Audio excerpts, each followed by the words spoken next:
Okay, let's start by defining emotions. If you split emotions, you get E-motion, energy in motion. Come from the Latin word emotivus, that energy that moves within us. As you can tell, when you feel angry or you feel excited or enthusiastic, you feel a flood of energy in your body. So they are energy in motion. So what kind of energy is it? Well, our scientists, when the scientists of the brain, when they scanned the brain and looked inside to see what happens when somebody feels, they came up to the conclusion that they are electromagnetic energy. As we know, there's all kinds of energies. There's solar energy, nuclear energy, microwave energy.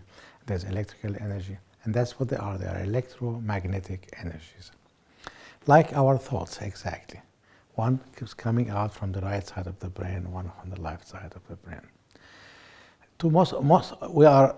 Emotions and thoughts they're always happening together. You cannot think without feeling. You cannot feel without thinking. The root of every thought, there is a feeling, and at the root of every feeling, there is a thought. When we don't use both sides of the brain, when we don't use both energies, it's like somebody who's walking in life on one foot. It's just limping around. It's quite hard, but they can live with it. Now imagine if one day that person realized that they have another foot, another leg, and they bring it down, and they start using both feet, both legs. Life changed completely. Life becomes so much easier, so much less stress. And they can do far more than they can do just standing on one leg and moving on one foot, with one foot. So you can imagine if we can really use both sides of the brain, it's like using both sides of our both feet, both legs.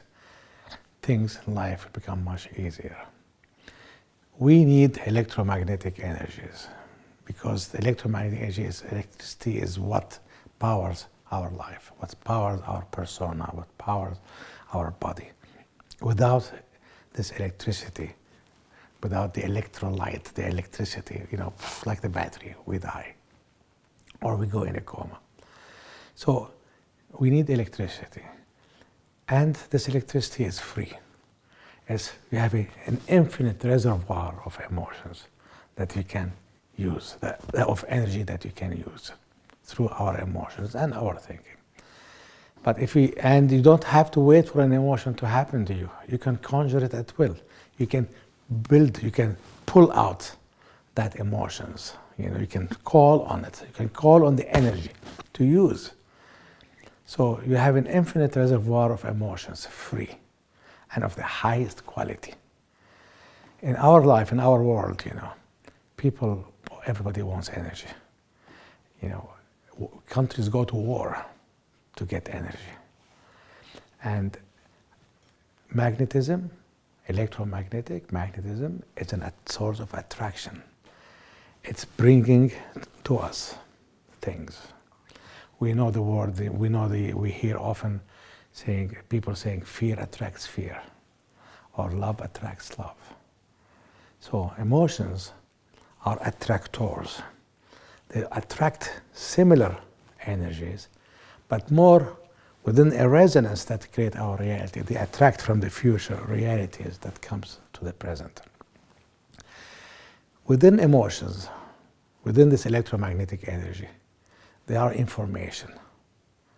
If you can read the code, if you can really understand what the message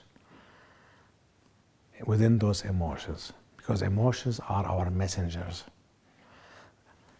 If we can read that code, if we can read the information, if we can read that email that comes to us from higher sources, from our higher self, soul, and spirit, who communicate to us, about what's happening, give us feedback about what's happening in our reality. They talk to us through emotions and imagination. If we are not in touch with our feelings and our emotions or imagination, it's really hard to get any information or any feedback about what's happening. So we walk in life almost blinded, almost with struggle, unconscious, unaware, and we think life happens to us. So we need information. We are at the age of information. People pay for information. Governments spy on each other to get information. The biggest companies in our world these days, at the age of information that we are in, are the companies that store information, that process information, that disseminate information, that search for information. We're all looking for information because they're valuable. So here, emotion, source of an incredible amount of energy and magnetism and information, free and so relevant to us. It is the highest quality energy. You don't have to refine it. You don't have to change it. It is green energy, and it is the most relevant information to you. It's not about information who won a football game and what's the stage of this stock and of this company or this or that. It is relevant to you and to your reality. You can't have better information. So can you imagine the value of having information and energy free anytime you want, available to you? If we just become conscious of our emotions and understand them and work with them, we can gain so much, and life becomes right away more conscious, easier, more elegant. Emotions are neither positive or negative. Most people want to call anger, fear, and jealousies are negative emotions. They want to call love and joy as positive emotions. But we know that love can hurt a lot of the time. And too much joy can lead us to addictions. And we know sometimes if you don't scream and get angry, you might save your life if you do that, if somebody attacks you in the street. And if you don't deal with fear and the concern that it gives you, you can hurt, you can burn your hand in the fire. So fear can help you. They can be teachers. They can be valuable. So emotions are neither negative or positive. It's the way we use them that makes them negative or positive. Electricity, like emotions, you cannot see. It's an energy. But the electricity itself is neither negative or positive. It's neutral. If you put your finger in the socket, wow, you hurt yourself. But if you put the light on, you light the room. So the way we use electricity, that makes it positive or negative. The same thing with our emotions. It's the way we use it. If we express our emotions in an appropriate way, then it turns positive. If we don't express our emotions, stuff it in, it goes negative. It creates short circuit in the systems.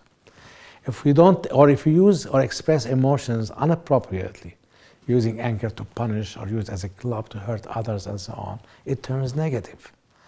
It is important not to see emotions as negative and positive. Emotions are better seen as expansive or constricting. Anger, fear, jealousy are constricting emotions. They constrict the amount of choices you have to deal with the issue at hand. You don't need, when there's something there's a crisis or there's something to deal with that requires full attention, focused attention, we use constricting energies. We use constricting emotions. So when you are in a situation where you are angry or you use fear or anger, you are laser focused on the issue. But when you are in a situation where you're in love or you have so much joy and so happy, they are expansive emotions. They expand the range of your options and choices. If I'm in love, I can do this, I can do that, I can do this, I can do that. But if I'm scared because the fire is coming near to my house, then I need to focus on this. There's no other options. There's nothing. They constrict my options. You're building a house. Sometimes you need the nails, sometimes you need a screw, sometimes you need a hammer. If you need a screw and you only have a hammer, what's the use? Right? So sometimes we need constricting emotions, and sometimes we need expansive emotion. Each one is a different tool, right? So they're neither negative, neither positive. It's the way we use them how we express them that makes them negative or positive. Better call them constricting or expansive emotion. To summarize, emotions are E-motion, energy in motion. They are electromagnetic energy that released from the brain. Sure, the heart and many other organs of the body can feel them. When you feel an emotion, our brain secretes chemicals, they secrete hormones that go through our nervous system, communicate. They bring us information, they give us guidance, they tell us what's happening in our reality. They are feedback mechanisms. They are the pathways that our higher sources communicate to us. They are like our thought, as valuable and as important. Every thought has a feeling with it, and every feeling has a thought. It's important to become, we're always thinking and feeling, we're always feeling. But most of the time we're not conscious of them. Why? Because we're scared of them, because we don't understand them. And we're always scared of something we don't understand and we don't want to deal with. And we've always told that emotions had a bad rap all over history. People, they think, as soon as you say emotions, right away you think psychology, something bad happened to you, so you need to deal with something. They don't think of it as something exciting, When I feel angry, when I feel scared, I say, wow, I got information, I got an email from my higher self. I can use that, it's exciting. I can transform that anger. Once you express it and when you feel it, becomes passion. If you look at the dictionary, anger, something not happening the way you want to, passion. Anger and passion are two sides of the same coin. Those who do not know anger do not know passion. So anger, emotions are neither negative, neither positive. They are raw energy. It's the way we express them that makes them positive or negative. And they are it's a source of electricity, source of magnetism, and they are filled with information. They are really valuable because without them, we need that energy to power our life, to power our persona, to power our reality. And the more we have of that energy, the more we have information, the more elegant our life, the more conscious we are, and the more success and joy and happiness we can have in our lives. Now, when we talk about the map towards your emotional mastery, or as we call it, the treasure map, if you're starting, the course is called Sacred Commerce, the Emotional Alchemist. And the first step, the prerequisite, is to understand about emotion and to reach certain level of emotional mastery.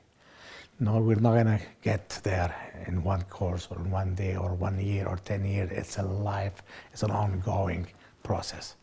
But every step along the way has the quality of being there. So we need to learn the prerequisite. Okay? We need to learn to put ourselves on the path, and life, and through experiencing and learning and practicing, we will master more and more of that reality, and we will find more and more of that map, So the mastering emotions, there's 4 steps. And we covered this in our book with me and Dr. Robert Cooper called Executive EQ, Emotional Intelligence and Leadership and Organization.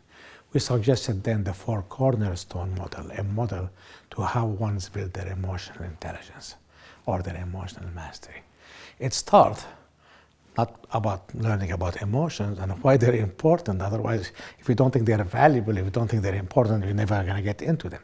But once you understand and you appreciate how important they are and how valuable they are, and that they are the best friend you can have, they're not the enemies, the more you understand that, the more you're willing to go and understand them and study them. And the first step is called emotional literacy. It's reading and writing about emotions. It's like literacy, the one we know, ABC, 1, 2, 3, the grammar of our language. Emotional literacy is the language of relationships. It's a beautiful language. It's a language that can be learned.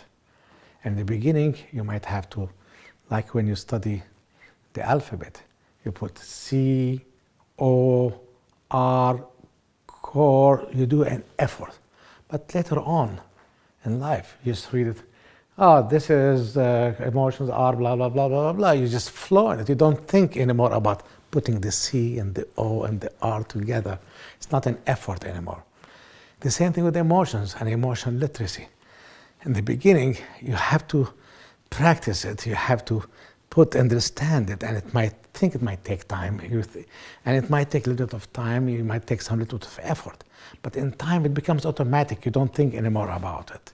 You're right away you get the message. You're right away you get the information. You're right away you get the energy. You're right away you use it without even thinking at all about it.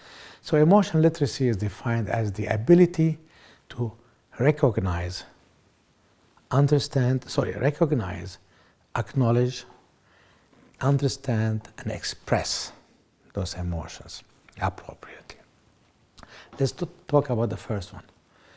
When we feel an emotions, when we get a feedback, first step is to recognize what it is. And usually we can tell what emotion it is by feeling it. So you hate an emotion and right away, you get scared, or you feel, the feeling tells us what it is.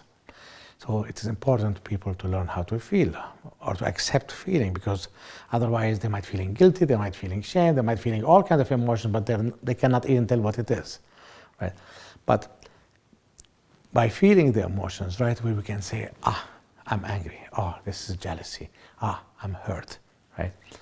So first we recognize what the emotions are, what the alphabet is, what is it, an A, is it a C, is it the D, right? Second step is to acknowledge. Acknowledge what? Acknowledge that those emotions are ours, they're mine. People say, you make me angry, you scare me, you make me jealous. No. Nobody can make you angry, nobody can scare you. Those are your emotions. Nobody can scare you. These are your emotions. And why it's important to acknowledge that they're yours? Because if they're yours, and this is your anger, then you can do something about it. But if somebody made you angry, you have to sit down and wait for them to come and undo that anger towards you, or that fear, right? So first, you get empowered to take charge and to deal with that information, to use it, right? And at the same time, you want to be able to take that information and that emotion that is yours and transform it to its higher octave, to a positive energy, because you want that energy in yourself. Anger, as we said, can turn to passion. Fear, which is the ability to have concern, turns to compassion. Jealousy, which is the issue of ownership, is this mine or not? It gives you the feedback that I want something like that. It opens you to receiving what's truly yours, or your grace. So first we recognize what the emotion is by feeling it. And then we acknowledge it is ours. It is mine. Now I can do something with it, okay? I can't blame anybody. I can use it. I can use the energy. I can use the information. Third, now I try to get the message from it. And during this process and in this training, we're going to be using what we call the 3 root emotions of fear, anger, and jealousy, and the primary emotion of love. Because most all other emotions derives from those root emotions. So once we feel an emotion and we acknowledge it's ours, we try to get to understand what's the message, what's the information that's giving us. Anger. I'm angry about this. See, right away when I feel angry, I say, what's happening in my reality that I don't like? There's a call to take responsibility. There's a call for action. There's a call to change. There's a call to correct the injustice, right? There's something there. It's a message. It's a mail. It's information. So when I get angry or I get scared, I say, what is there to be concerned about? I don't start like wobbling and worrying in my anger and my fear and blaming people and going crazy and going through all that. Right away I say, I'm concerned about something. That's what fear tells me. What am I concerned about? Well, I'm concerned if I go travel tomorrow and the weather is bad, if I don't have my car fixed properly, I might break down along the road and blah, blah, blah, blah, blah, right? So then I can take action. I can fix my car. I can do something, okay? So, but if I don't act and if I say, well, damn, my wife just took the car yesterday and she blew up the fuses or something like, important to know and to get the message, to understand what our emotions are telling us. The same thing with jealousy. See, I look at something, somebody have something, somebody buys a new car, somebody have a great relationship, somebody buy a new computer, and I feel jealous. Well, jealousy is telling me, Ayman, you need something like that, you want something like that. It's not about taking what's not yours. It's telling me, I need something like that. Most people, you tell them, well, what do you want? I don't know, I don't know, I don't know. Well, jealousy can tell you what you want, what you need, what you want. So, first we recognize what the emotion is.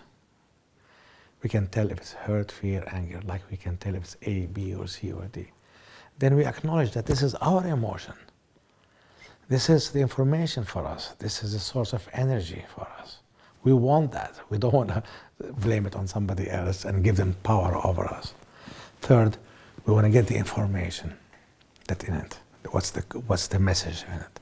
And then we want to express that in our world. Because once we express that in an appropriate way, that is how the energy and the information now is used and applied in our reality. Recognize, acknowledge it's yours, understand, and express appropriately. That's when emotions always turn out to be positive. And emotions too are, as we said, they're neither negative or positive. It's how we use them. They're constructive or expansive. But at the same time, emotions are, they don't just happen to you. You can conjure emotions at will. You can conjure anger at will. So that you can change it within you through certain exercises we'll talk later on. How to transform anger into courage. How to transform courage into passion. There are techniques, there are exercises. I'm working on this project and I'm missing the passion. I've done 90% of it in a few days, and the last 10% never finish. I'm procrastinating. I lose passion around this project or about this issue. Well, I bring passion. I call on anger. I transform it to courage and move it to the next octave of passion. And we'll talk later on about some of those exercises, how we do that. So now I have passion back. And suddenly I go back to the project and blah, blah, blah. It's done. So emotions just don't happen to us. It's just energy and information. You can use them at any time. And it's not about understanding the emotions and getting the information, because where that information is coming from, it's coming from our higher source, coming from our higher self, from our soul, spirit, the divine, the universe. That's how they communicate to us, through our emotions and our imagination. So if we don't feel, if we don't express our emotions, if we do not really go through the process to get the information, it's like we are completely disconnected from our source. We walk through life and life looks random. Okay, we ask, where are you? Why have you forsaken me? Well, put the modem back, put the plug back in. You can't. We're calling you. We're talking to you. We're sending you information, but you're not willing to receive it because the modem is unplugged. The phone is off the hook. So it's not only we get information, we understand what they are, but we understand what an information that is sent to us by a higher source, because life is not meant to be difficult. We're not supposed to go in life alone, okay? There are higher source, higher powers working with us, but that is the way they speak to us. They speak to us through our emotions. And to finish with emotion literacy, like any other literacy, is about reading and writing emotions. So writing emotions is expressing them, right? Expressing them. And reading emotions is being empathic. I can read your feeling. I can read what you're feeling. Right? So it is about empathy. Okay. So if you're not emotionally literate and you cannot read people's emotions, you cannot be empathetic. And empathy is a very, very essential, energy or frequency that we need to build, on our path towards self-mastery. Now, there are so many emotions. and so many feelings. And but there are three what we call root emotions. And they are root emotions because the source of all other emotions, they are the one that inspire other emotions, that become other emotions. And because they are two at the root of your being, we know from Chinese medicine, they say that anger, for example, resides in the liver. And we know they say that fear resides in your kidneys. We know sometimes too that they all reside in certain glands. We know that fear is the adrenal glands. And the adrenal gland correspond to the first chakra, as they talk in Hinduism and Buddhism, so on. There's the three energy centers of the first chakras. Fear resides in the first chakra. Second chakra is where anger resides. And the third chakra is where jealousy resides. The first one deals with, according to Maslow's hierarchy of needs in psychology in the Western world, is about the hierarchy of needs. It's about survival, okay? So the first chakra, fear, deals with survival, okay? And anger, okay, is the second chakra. And it deals with the needs of safety, security, primal sexuality, and creativity. Now, and in the stomach reside the third chakra, jealousy. And in the hierarchy of needs of Maslow, it talks about belonging, it's about power and relationships. So that's why they are called root chakra. They are the primary kind of emotions, and from them derived all other emotions, and or combination of other emotions becoming composite emotions. Okay. Now we know, for example, that guilt is not shame. Guilt is an anger we don't think we have the right to express. So it's a form of anger, okay? And so I'm angry at my mother, I'm angry at my son for hurting himself. Now I have to take him to the hospital and spend money and so on, but I can't get angry at them. They're hurt after all. My parents are too old. I can't get, I respect them too much. So what do I do with this anger? I stuff it inside. I don't have the right to express my anger for my son who's hurt. Suddenly I become guilty for letting him go out and play without helmet or without whatever, that hurt him. So as you can see, guilt is coming out from anger. Now we know that envy is, again, it's another form of jealousy. It's jealousy says, I want this, I don't have. Envy says, I want that I don't have, but I hope you'll never keep what you have. I hope you'll lose it. I hope, it's just like it has poison in it, So rage plus, anger plus jealousy together, okay, create rage, okay. So that's a composite, emotion.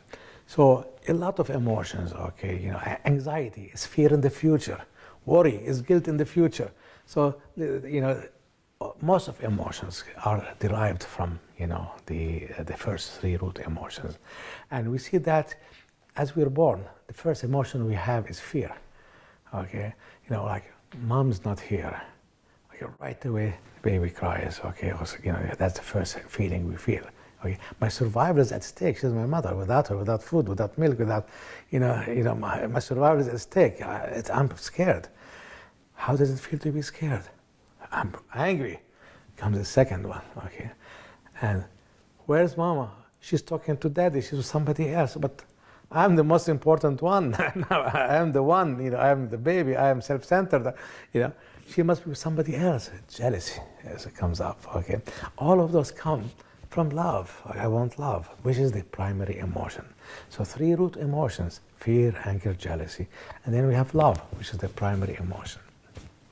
So let's talk about each one of them a little bit. Anger. Anger, the message in anger, the information, the feedback that anger gives us, is that there's something in our reality is not happening the way we want to. As I said earlier, it's a call to take action. It's a call to correct the injustice.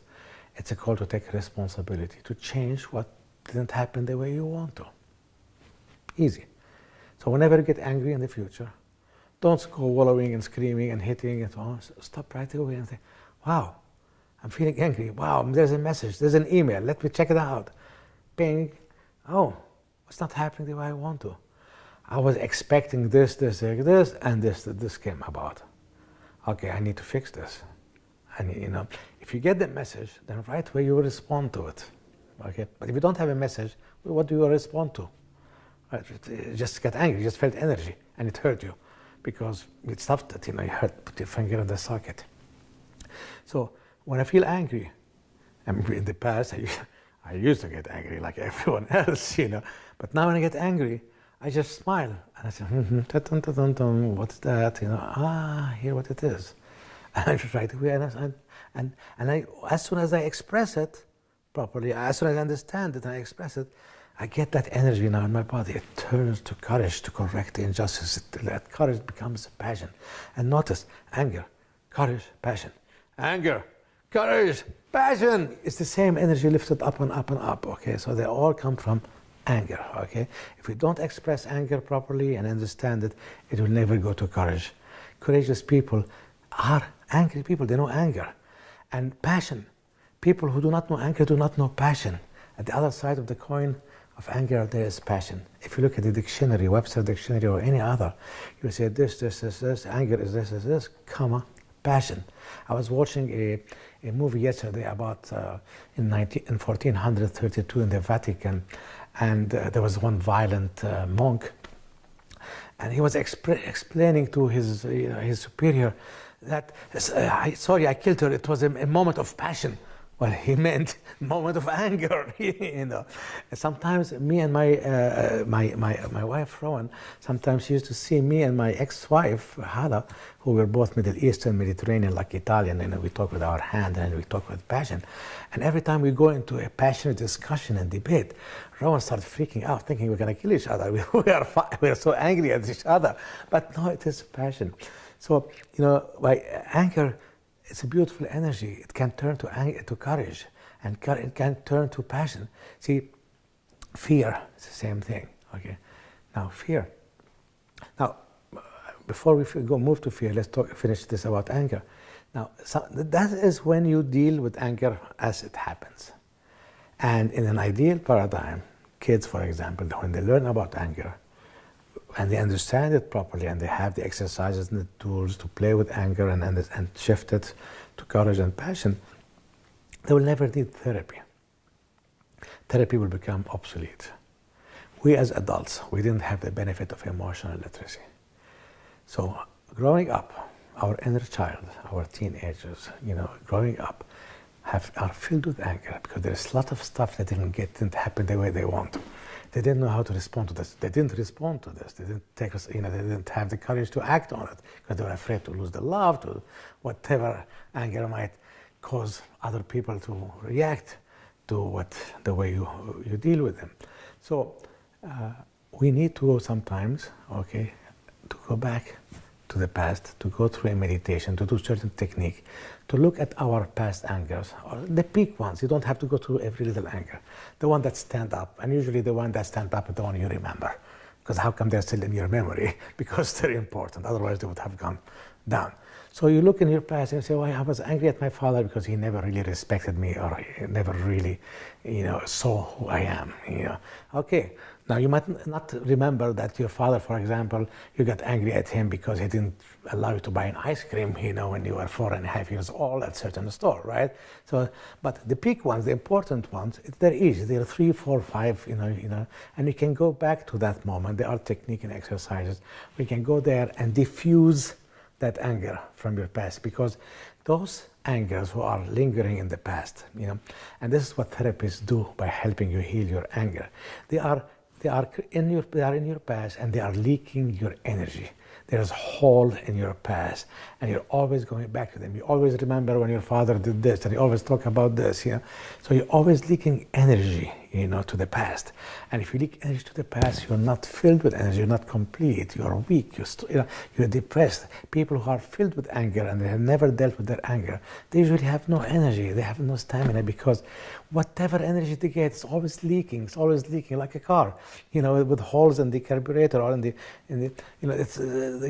gas keeps going out, the car would never have the oomph, and so on, it's leaking. Psychiatrists and therapists, what they do so well is that they go back into your past and they find out where the problems is, where the leakage is. And you have problem with your father, you had anger with your father. Well, there are techniques and they help you deal with that, and they plug that hole. And they plug in that hole and plug that hole. Now you're more and more and more powered. You don't leaking any more energy. Now that's the old paradigm. If children are emotionally intelligent and they're emotionally literate, they will never need to go to therapy because they will not be accumulating all those angers. Your past will not have any more hold on you. They will not, you'll be able to move to the future without carrying all that weight, all that baggage with you. Now, there's a lot of other, for example, angers, okay, that if they have not been resolved, they don't just stay there. They keep repeating, right? And if they keep repeating, okay, wait for them to repeat if you didn't know what they are. And whenever they happen again, now you're emotionally literate, you know how to deal with anger, deal with them, and they're gone. So some of them you have to go to find them and heal them, okay? Some of them you just let them come back, and then when they come back, you deal with them, okay? So hopefully in the future, there will be less and less need for therapy. Emotional literacy, again, is not about emotional healing. Now, the psychologists are going to have a very hard time in the coming future because like every paradigm, there's a shift, and there's a shift in the paradigm of psychology and for psychologists, where their job in the past was to look at your past and help you, stop the leakage in your life so that you are empowered and you're healthier and body and mind and spirit. Now they have to go to a new, we still need them, but their job will be different. Instead of going to the past and helping you deal with your past, they're going to help you. They're going to teach you how to have a positive relationship with your future. That is the future paradigm for psychologists. Now, we are now emotionally literate. We know about anger. Let's talk to fear. Fear. Fear, again, there's a message in fear. When you get scared, you can all panic and go crazy and scream and hide and sweat and flee and whatever. Or you can say, aha, there's something to be concerned about. That's what fear is. Fear is the ability to have concern. I'm afraid to put my hand in the fire. Yeah, because I'm concerned if I put my hand in the fire, it's going to burn. It's going to hurt, right? So it's easy to deal with concern. But if you just stick in the fear, and you don't understand it and you don't deal with it, with the concern, then it can go to dread and anxiety and worry and all that stuff, that fear can spiral down towards. If you know how to deal with the concern, right? That concern, ability to have concern, can move to compassion. The higher level of concern is compassion, right? So I have concern, I have compassion, I have great concern for you. So it's important, like in the anger, to be able to see how anger can turn to courage and passion. Again, here the same thing. By dealing with fear, which is the ability to have concern and understanding it, it can lead us to become more and more compassionate people. Compassionate for ourselves, compassionate for others, compassion for nature, compassion for everything in our life. Their technique and exercises, again, one of the most known exercises in fear is to play the fear out. Stop the threat of fear, stop the blackmail of fear. Because fear, most likely, it's in the future, right? Or it's coming towards you. It's not something happened like with an anger. So if I have fear about going out and speak at a conference because I'm afraid I'm not going to be good, people will laugh at me, I'm going to disappoint my sponsor, blah, blah, blah. So, okay, so I go in a meditation, and I just, in my mind's eye, I visualize myself standing in front of this huge audience or small audience, and I'm sweating, I'm scared, I just wish I wasn't there and run away, and everybody started laughing, and okay, so what do you feel? I'm angry. I'm really angry. I'm angry at myself for not having prepared better. I'm angry at them for laughing at me, whatever, right? Okay, get angry then, in that meditation, in that visualization. Scream, fuck you, blah, blah, blah, blah, blah, blah, blah, get that energy out, okay?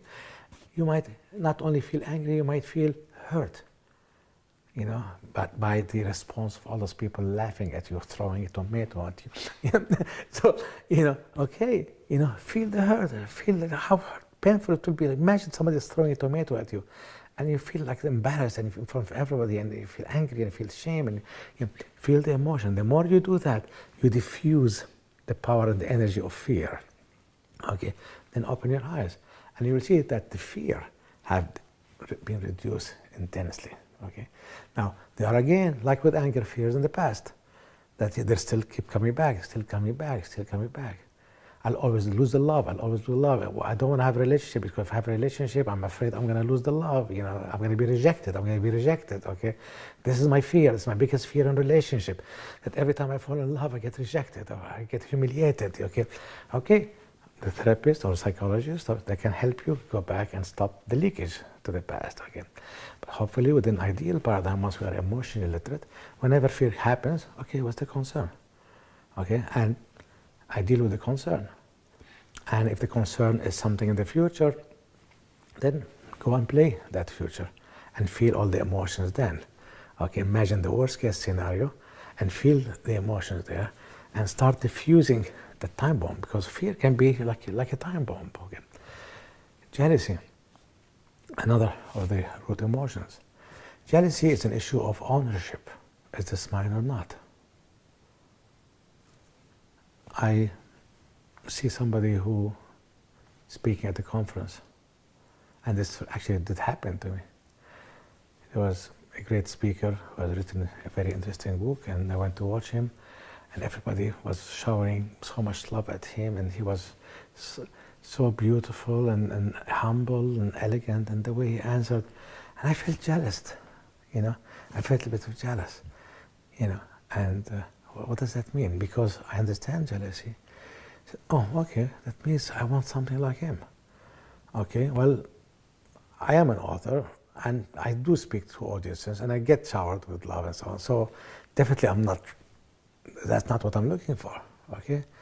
But what I was jealous of is that he had an uncanny ability. He was so at peace, so relaxed, and he was so humble. Well, sometimes I speak fast and I'm a bit arrogant in the way I talk and so on, And what I wanted is that quality, for example, in me, Some other people might see a relationship. Somebody go to a party and here's a man and a woman in the corner just loving each other, hugging each other, kissing each other, caressing each other, whatever they're doing with each other, and they trigger some jealousy in them. Now, if it is your relationship, if it's your wife here, well, is this issue of ownership or not? It is mine. Okay, excuse me, sir. Take your wife back. Fight for it. That's absolutely. But if it's not yours, you let it go. You left jealousy to the discipline of not taking what's not really yours. And you open it up to receiving what's really yours, which is your grace, the gift that you've been given, okay? This is what is really yours, okay? Now, again, if it's not your relationship, it's not your wife or so on, and you're seeing this, and it triggers jealousy, And the message is like, I wish I have this. I want a relationship in my life. So now you tell the universe, okay, I know what I want. I want a relationship in my life. Emotions, my jealousy told me, I need to have a relationship, okay? I want a relationship. Now leave it up to the universe. Tell the universe, I want to have a relationship. And do a little bit of action, like going to some clubs or talking to people, talking about, maybe one day I'm going to have a relationship. Start just a little action to confirm to the universe that you really want this. And then let the universe comply. Let the universe conspire to support you. Open up to receiving the way it comes, that relationship. Don't insist on one way that it should come. Sometimes you have to look deeper in jealousy, Maybe you do have a relationship and it's a very beautiful, loving relationship. But what you notice in there, what really made you jealous or triggered the jealousy is that there is certain level of caring, intimacy in that love between those two people. And you look at yourself and you say, I do have a relationship, but that's true. I wish me and my partner had that intimacy or had that caring. there is a certain level of closeness, there's a certain level of tenderness, there's a certain level of humility, there's a certain level of caring, you know. I want that in my loving relationship. You know, love is great, but it's not enough. I want in my relationship not to be a loving relationship, but I want that level of caring and intimacy within it. And then again, okay, I know what I want, okay? Why do I want that? And it's not because of the relationship, it's because again, even your relationship is telling you, you need the frequency of intimacy in your overall resonance. And we'll talk later on about your resonance.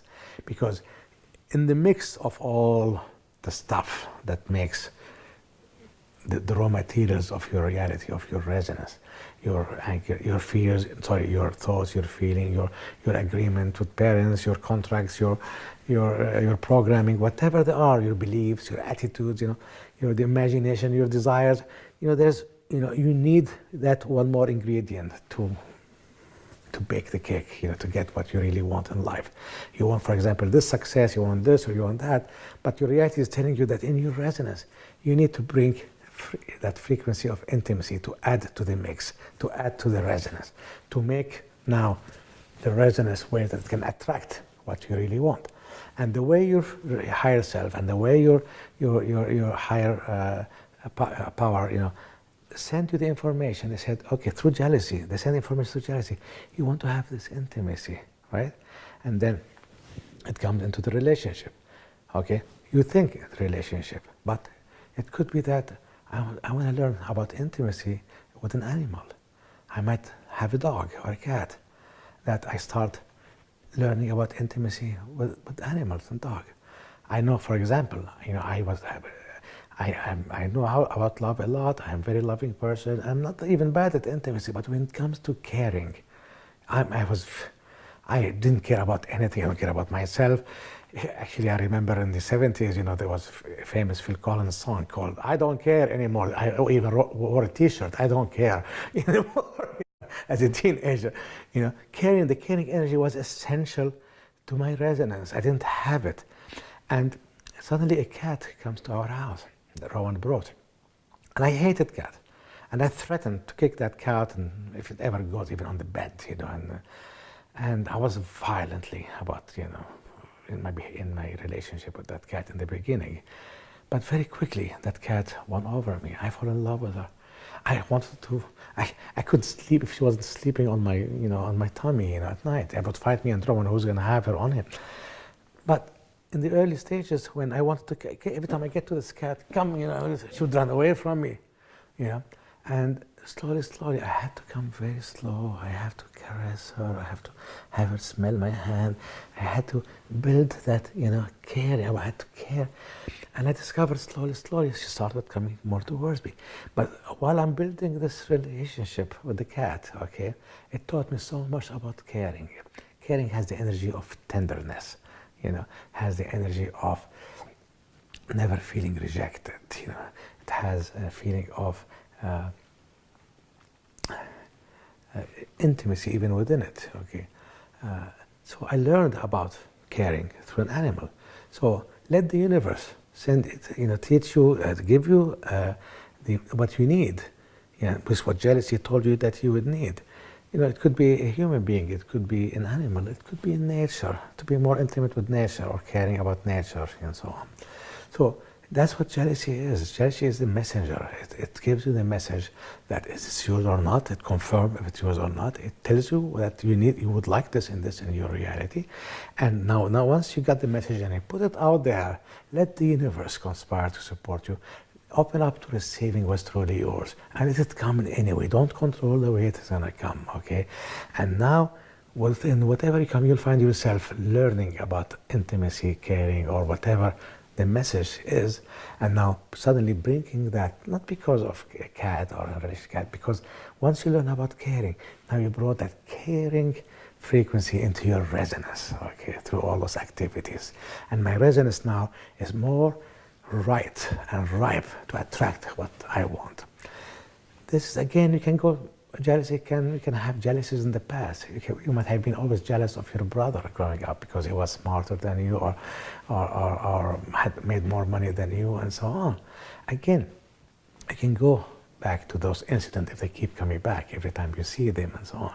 And through with the help of a therapist and so on, you can deal with those jealousies, right? But again, if you can't find them, they will come back again. You'll feel them again. And now that you're aware of them, next time I see, for example, I didn't deal with the jealousy he had towards my brother. But 6 months after, when I saw him at this party and he was coming with this beautiful car, and I felt jealous, and so on. Okay, he comes back again. Here's another opportunity. See, opportunity never only knocks once. This is bullshit. Opportunity knocks more over and over and over and over. If it's really yours, it will keep knocking. So it will come. And now that you know emotionally literate and you know what jealousy is, you can deal with it now. And those past jealousies, disappears. The leakage stops to the past. Okay. Now there will be more exercises, which at the end of which you will find in text and meditation. We'll go through with you, and you can meet your anger, fear, and jealousy, and you can personify them as people. And you will see through the exercise and the training that you'll be able to create a rapport, to create a relationship. It's not that they're going to come in your life and be real, but suddenly they are communicating with you much faster. So you don't have every time to say, this is an issue of ownership. This is what I want. No, it's automatic. You don't. In the beginning, you have to go reading. The alphabet. A plus B plus D. Abed. But later on, you don't need to do that. It's automatic. Especially the more you create a relationship and a rapport with your root emotions. And one of the best way to do it is in meditation, to personify them as people, And when you personify them as people, as you will see in the exercise and the meditation later on, you'll be able to create a rapport. The relationship will be intimate. The feedback will come fast, and the action that you take will become faster and faster, and you don't have to think anymore about what does that mean. It's all automatic. The last emotion we're going to talk about today is love. Now, the other ones are the root emotions, but love is the primary emotion. That's where all emotion comes from. As we said, the child, out of love, he doesn't see his mother. He thinks the love is gone. He's scared. Okay, he gets angry. He gets jealous. Okay, all of that coming from the primary emotion of love. Now, unfortunately, love is so misunderstood. A lot of people think of it as a positive emotion, but love can hurt as hell. If it is suppressed, if it's not used properly, if it's used to control someone, if it's used to, manipulate someone, if you don't express it, and you keep it inside, it hurts. Okay, and it can be, of course, very positive, the way if you express it properly. Most people, what's love? And what do you mean, what's love? Everybody knows what love is. You've seen it on TV. It's hugging, it's kissing. I remember Aslan, our little boy. He was 25 years old, and we were sitting on the breakfast table, and I said, somebody said, Aslan, do you know what love is? And he looked smiling, and he looked at me and his mother, and he said, pinpointed to both of us together, that's his expression of what love is, And if you ask teenagers what love is, it means sex. It means intercourse. That's what love is, for them. Now, we never really are taught what love is. Love is a verb. There are actions you take to create states of being. And all of those coming together, they create a resonance of love. Okay, and we'll talk about this in a minute. But on the yin and yang of love, and the heart center where love resides, is sorrow and there's joy. As we love, we make mistakes. We fall down, we scratch our knees, we stand up, we move on, we try again. There's a lot of sometimes sadness, there's sorrow, there's pain. And that's what sorrow is for, as a frequency, as an energy. Its job is to take all the pain, the sorrow that comes with practicing love, and every now and then, through forgiveness or through feeling the sorrow, drops it out from your heart center and open love back again to receive the next level of joy. Love is a verb. You give. You respond. You respect. You trust. You know someone. You become intimate and caring. To what? To create one of those 7 qualities. Safety, pleasure, honesty. You feel honest if somebody do those things for you. Trusting. Reduced fear of loss. And again, caring and intimacy.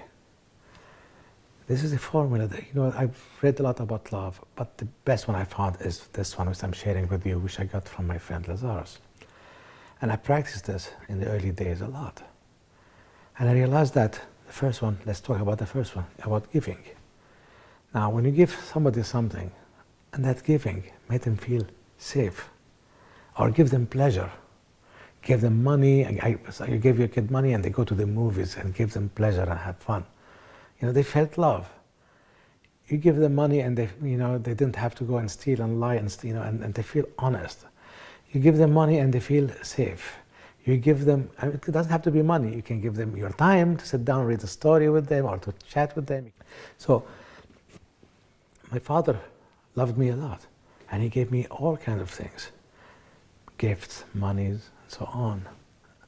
And I always felt safe, secure, trusting, and so on, and pleasure, and so on. But at times, especially when he traveled a lot, and he felt guilty about traveling and living as alone, he would give me gift and money. But that gift and that money did not give me any of those qualities. I did not feel neither the safety, or the security, or the pleasure, or the trust. I felt guilty. I remember until now, I was 2 years old. I remember right now, when in those situations, I would say, I can't wait to grow up and pay you back. But I wanted the money. I took the money. But, I'm going to pay you back. I didn't want to really receive it, because I felt that was not really love.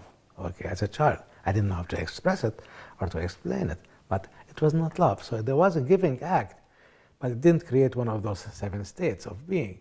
So it wasn't love. But if you give to create one of those 7 states, then you feel loved. How do you love yourself? Same thing. You give yourself. What do you give yourself? You eat good, you can be in better health. You exercise. You give yourself time to take exercise, fitness, okay? You feel good in your body. You feel safer. You feel more secure. You feel pleasure. You feel, more intimate with your body, with yourself, okay? So that's the first action, is basically in love, is to give. To give, to create states of being, like safety, security, pleasure, honesty, trust, reduce fear of loss, intimacy, caring. And of course, there's much more, but those are the main ingredients. The second action you take is to respect. When you respect someone, and you create for them all those 7 states, again, they feel loved. What's respect? Respect is about honoring someone, and mostly honoring the emotions. So, if you're angry and if you're scared and for whatever, or you're hurt, whatever reason it is, logical, illogical, right, wrong, okay, and you honor those people, that person, emotions, without telling them, you shouldn't feel like that, actually, this didn't happen, and you're thinking about it. Didn't matter. I felt those emotions, other person says, and if you love them, you respect, you honor their emotion, whatever they are. That's in the beginning. Maybe later on you come to them and you start pushing with them and you guide them to see why, that was not appropriate. But in the beginning, when they feel an emotion, you respect that emotion. And if you honor their emotion, they feel safe with you. They feel that, they can feel free they can trust you, right? So respect, honoring the emotion. If you do that and you create those 7 states, as we said, security, safety, pleasure, honesty, intimacy, caring, reduce fear of loss, and on, you feel loved. How do you love yourself? Again, you respect yourself. You honor yourself. Most people don't. Most people do not honor their emotion. If anything, they do the 4 Ds. They or deny them, or they distract from them, or they diminish them, or they discount them, they run away from them, They don't honor their emotions. And when I feel angry, if I want to respect myself, if I want to love myself, okay, I'm angry right now. I take my time. I go to another room and I feel my emotions. Now later on, I start analyzing it, getting information, message. But first, I honor myself. I shouldn't say, you shouldn't be so angry. You shouldn't be jealous. You have even much more than that. Why do you feel jealous of this? When you have this and that. You respect yourself. You honor yourself. You're loving yourself. The third one is to respond, to take responsibility for someone. Kids usually, they can't be responsible for everything in their life. When you take responsibility for them, to feed them, to teach them, to play them, okay, they feel loved, especially if they feel safe, secure, and all that stuff. You take responsibility for yourself. Again, you're loving yourself. The fourth one is about trusting. When you trust someone, and that trust, real trust, when that trust creates, again, those qualities, they feel loved. If you trust yourself, again, and for that trust create those qualities, and you feel those qualities, okay, then you're loving yourself. The fifth one, knowing. When you know someone, or you try to know someone, and that knowing make people feel safe because they know me and they know all my problems and they still like me, they still want to be with me. I feel safe. I can be myself, that person knows me, okay? And when somebody really tries to know you and you feel that they're doing an effort to know you, you usually feel loved, especially if it gets those qualities. But if somebody wants to know you just to be able to control you, manipulate you, or blackmail you, obviously this is not loving, right? To be intimate, to be caring, again, with yourself or others, to create all those qualities is about loving. You feel loved. You are loving. 7 actions to create 7 states. 49 ways to love. You can practice this. You can every week say, or you can sit down with your loved one and say, what do I give you? What do you get from me? And she would say this, or that. That's what you give me this, you give me that. And when I give you those things, how do you feel? Do you feel those qualities, or do you feel I'm manipulating you, controlling you, or I'm trying to get something back from you, or how do you feel? And you see, it's like a little formula. You can start playing with it. You practice love. You improve your loving ability, Nobody born just, I know how to love. This is a life lesson. Life lesson meaning all life long, you'll never get it right, 100%. You always have to do it every single day. Because love is the core at relationships.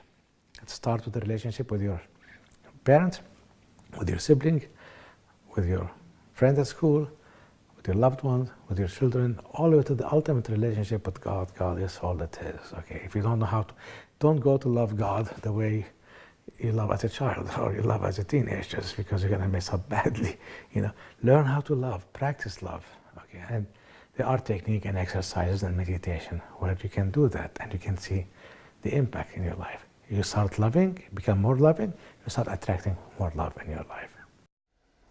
The second component of the map of emotional mastery, or what we call the four cornerstone model of emotional intelligence, is emotional fitness.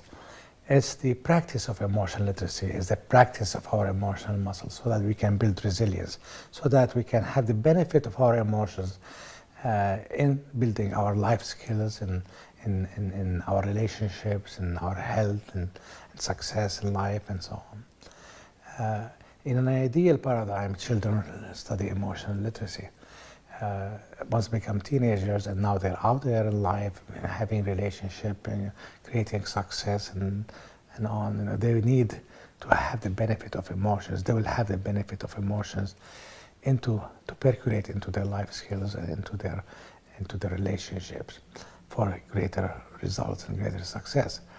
And here's an example how the benefit of once we are emotional literate, and when our emotions are in our face, they are always available to us when we are conscious of them on a regular basis, how we can integrate our emotions into our life skills and into our relationships. And one of them is the on building character. We know that younger people, we are trying to instill character in them. And character is defined as the frequency we adhere to our principle. Kids and teenagers and young people, even adults, need to have principles. The principle is some of the cornerstones of our reality creation. To have principles and not to comply with them, then you're out of character.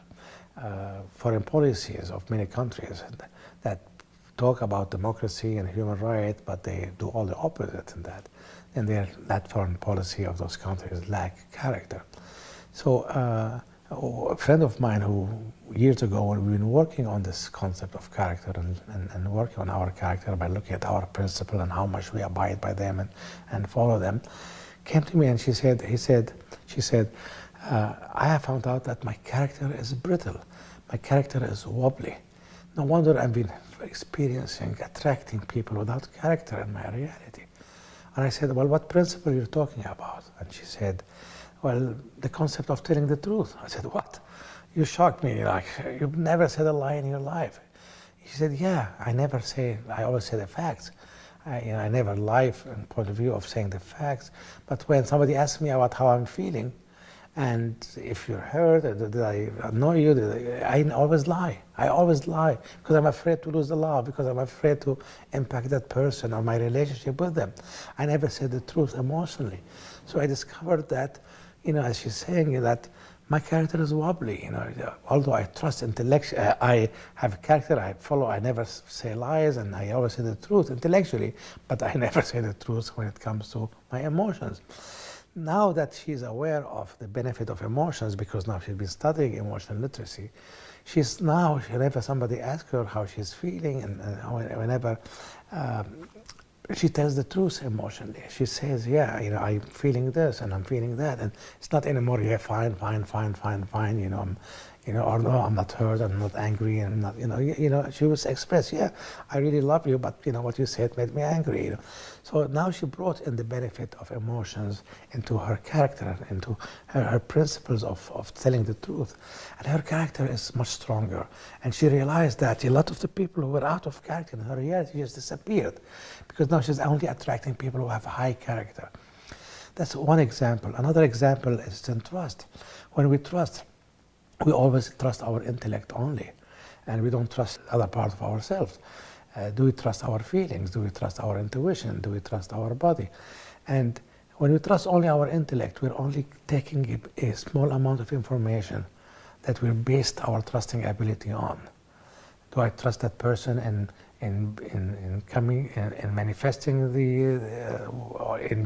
in achieving what we asked for? Do I trust them because yes, I can trust them because they have done this job hundreds of times before, they've been in it for 20 years. I can trust them intellectually, I can trust that they can do the job. But when I feel, how do I feel about them, working with them? And sometimes I would feel, it's going to be a martyr job. I'm going to be feeling, I have to handhold them, that they might not be received feedback from me properly. It's going to be exhausting working with them. I'm gonna feel my energy sucked out of me, because they're kind of that energy that, and so I say, well, then I cannot trust fully. Now I've got a lot of data, not only my intellect, but my emotions are giving me another set of data, right? So I can deal with that data. I can go to that person and say, look, I have those issues, in trusting you and so on. Can we talk about them, and can we work with them out so that you're aware of where I come from? Once I satisfy my emotions, as I satisfy my thinking, then I can go out trusting, and trust becomes an assurance, it becomes solid.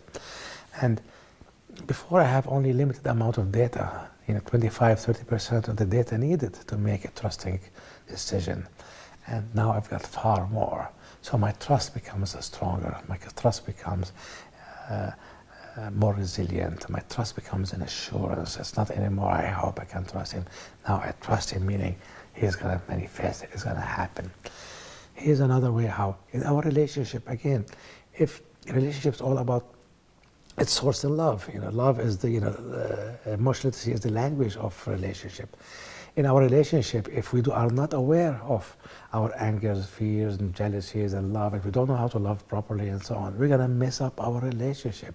And most people go through their life in relationship, arguing, fighting, betraying, and all of that, stuffing stuff, hiding from, cheating on their friends and family. All of that because they don't have the benefit of emotional literacy. They cannot express their feeling. They cannot talk about love. They cannot talk about intimacy. They cannot talk about their anger and their frustration. Being emotional literate can sparkle the relationship, can make it vibrant, can make it exciting to have relationship instead of shying away from them. Emotions can power relationship, can make it really profitable, can make it beneficial to all. Becoming emotionally fit is allowing, through the practice of emotional literacy, allowing our emotions now to have influence, to guide all our life skills, to guide our relationship, to guide our success, and be able to create resilience, strength, fitness, so that we can encounter anything that happens to us. We can deal with anything that comes to us. That's why emotional fitness is very, very useful. As teenagers build their fitness, physical fitness, they need to build their emotional fitness at the same time. We as an adults, we have not had the benefit of emotional literacy, and we're learning emotional literacy with our children. As we're learning computer literacy, sometimes some literacy comes into our culture, and then we need to learn it as adults. As we learn emotional literacy, and we start integrating that the benefit of emotions and emotional literacy into our life skills, into our relationship, into our health, then our life will change immensely, and we will reach basically, life mastery. Once we are emotionally literate and equipped with emotional literacy and equipped with our fitness, then comes the question, okay, what's then? Now I have a functioning life, I have a functioning relationship, I have success in my life, I have good health, I am happy. And then comes the time where you say, oh, and then what? Most of us in mid-30s and early 40s, we say, there must be more to life than just living life, even to the fullest. There must be something more. And it is our spirituality, it's our unique relationship and partnership with the divine, with God, Goddess, with the universe, whatever you want. Call that energy. And all of this is at the bottom of the pool of emotions. If you're not emotionally literate and emotionally fit, our spirituality become religion. Our spirituality become dictated by scripture, dictated by history, dictated by what we learn from our parents and from school and from church and so on. But when we dive into our depth, the third part of our emotional intelligence, when we dive deep down, in the beginning we might encounter anger, fear and jealousy, because those are the emotions that float to the surface. They are very light. Anger, blah, blah, blah, and then it goes away. You see how many people get angry and 5 seconds after that's done. But the heavy emotion, your sense of beauty and your goodness and your talent and your destiny and sense of your integrity, they're all the way at the bottom of the pool, and you need to dive down deep to get them. And being equipped with emotional literacy and emotional fitness, then you can dive, knowing that whatever you encounter at the surface you can deal with. You can deal with your anger, fear, jealousy, hurt, grief, and then you might have to slay some of your demons, your demons, that might come up from this life, past life, from your negative ego that might stop you on the way, because they definitely don't want you to get into your depth, because you will know the truth. You will never listen to them anymore, they've been in control for so long, they lose their power on you. So you will encounter some of the demons that you have to slay. You'll encounter some emotions that you're not happy with, you want to deal with, but you can handle that, you can manage that, you can open that Pandora box. A lot of religions try to stop you from going there by calling it the underworld. You don't want to go deep down under the world, to really find out your treasures. Because they know once you get down there, you'll forget all about them.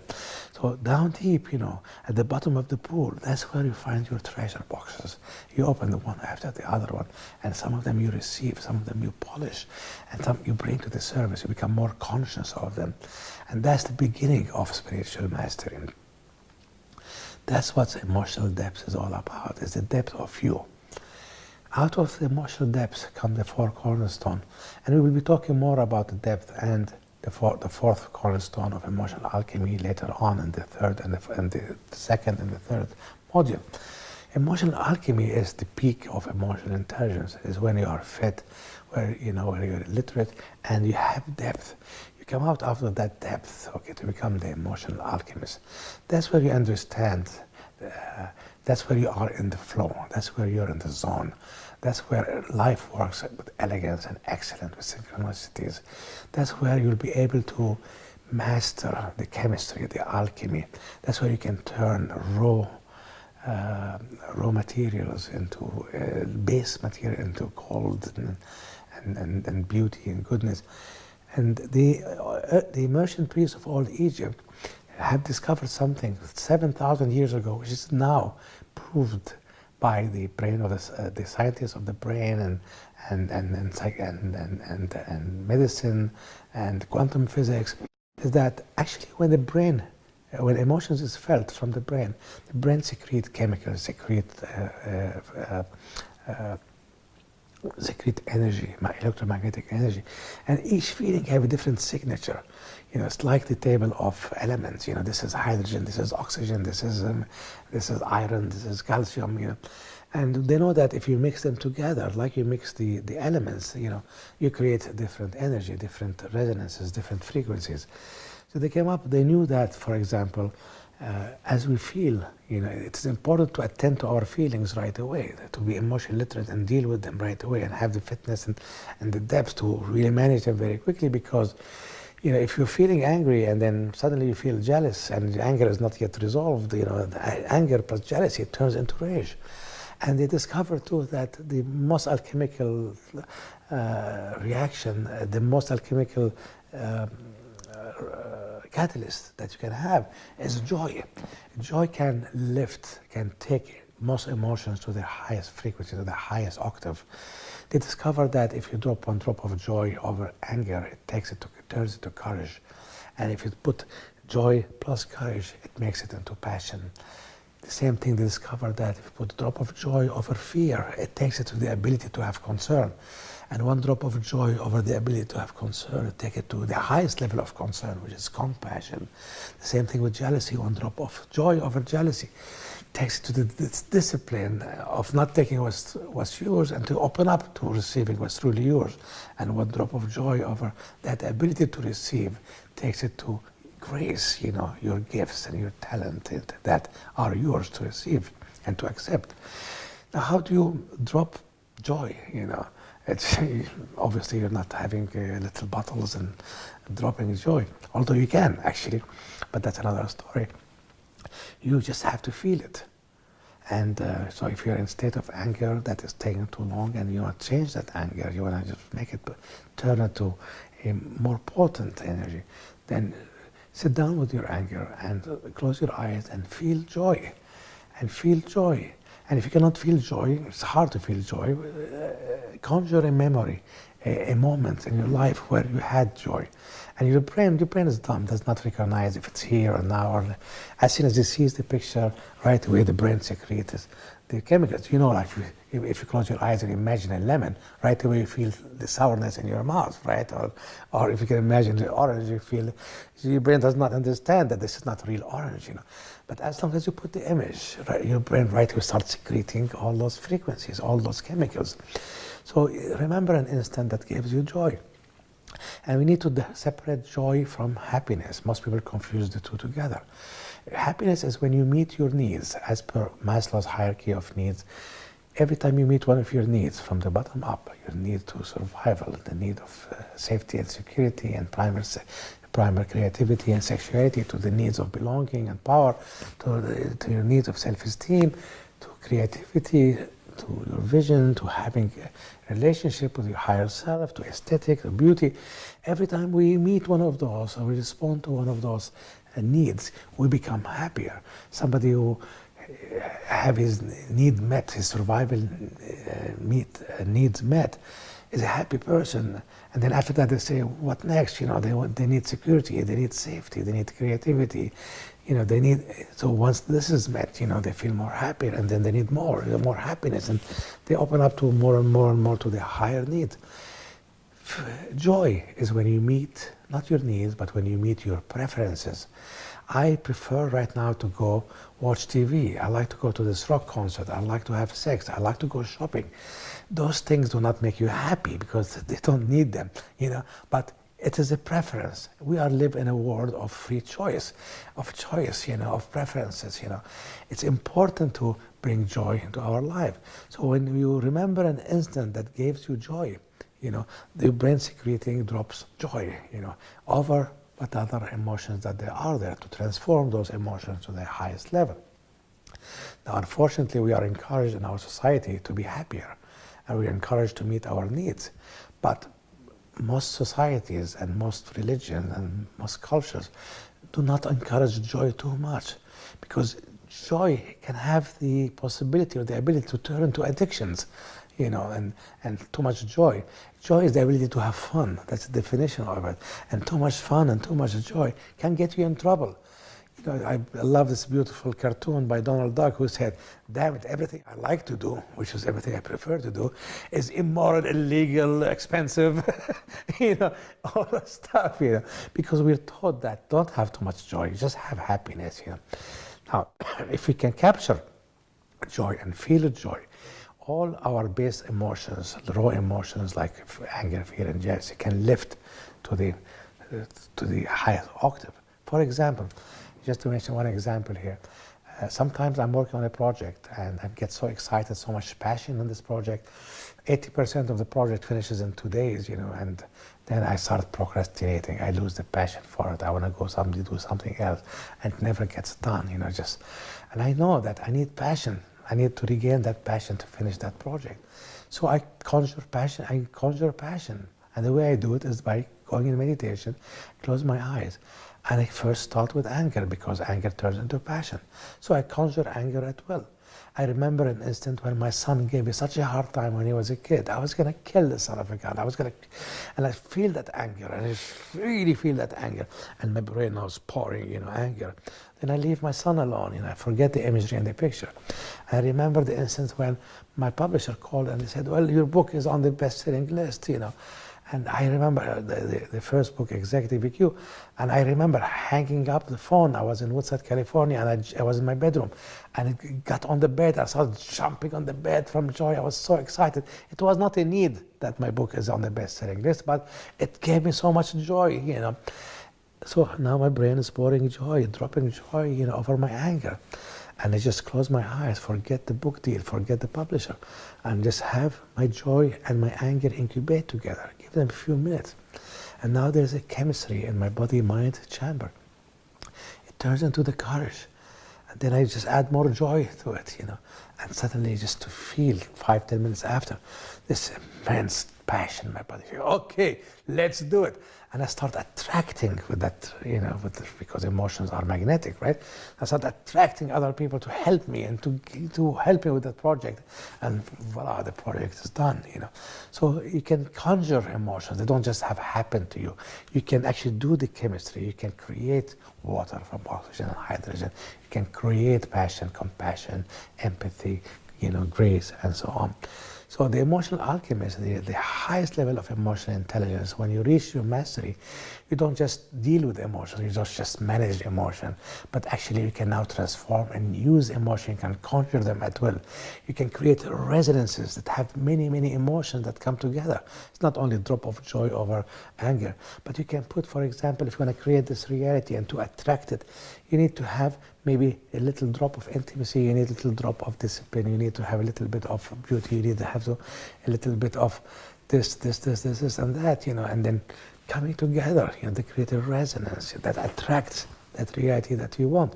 So the emotional alchemist, was able to conjure emotions at will and change them to a higher frequency, to a higher octave, to much more potent energies, and are able to work with resonance and change resonance and raise resonance so that they can attract a reality they want from the future to them. That is, and we will discuss that more at the next chapter, the next module of emotional alchemy, which is what we call inner commerce, the commerce of you.